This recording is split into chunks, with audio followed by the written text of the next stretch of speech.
He also suggested he thought that Epstein was a Mossad spy, something I speculated could be true in my own remarks too. I mean, I had no idea, and I made that clear, but to me at the time, it made sense. We've since had many discussions about whether it does make sense. Alan Dershowitz, who represented Epstein, has said Epstein denied that to him directly, and Alan would have used that if he could have to get him off.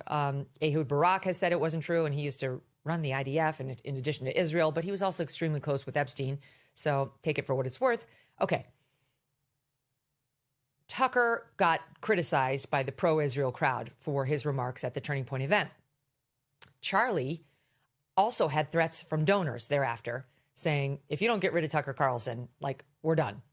And he had received some threats about that even before Tucker's appearance. And he said, well, I'm bringing him anyway. And that's all been documented. This is kind of water under the bridge, but I'm showing it to you for a different purpose.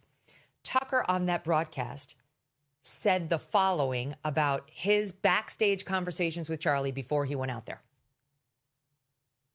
Before that speech that I gave in July, we had a conversation about this backstage right before I went on. And I was fulminating and getting all red in the face like I often do, to my shame. And I was mad thinking about this and thinking about the effort by the neocons in the United States to draw us in to another forever war with Iran. Not a defense of Iran, of course. It's merely an acknowledgement that we've done this before.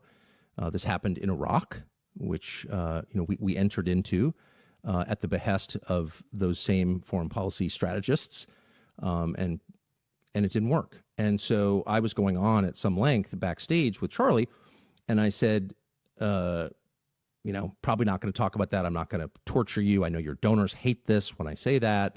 And also Epstein was in the news, and it was clear to me that, Epstein's probably not like a Mossad agent or something, but Epstein clearly had contact with Israeli intelligence and American intelligence and French intelligence, but the only one you're not allowed to talk about is Israeli intelligence.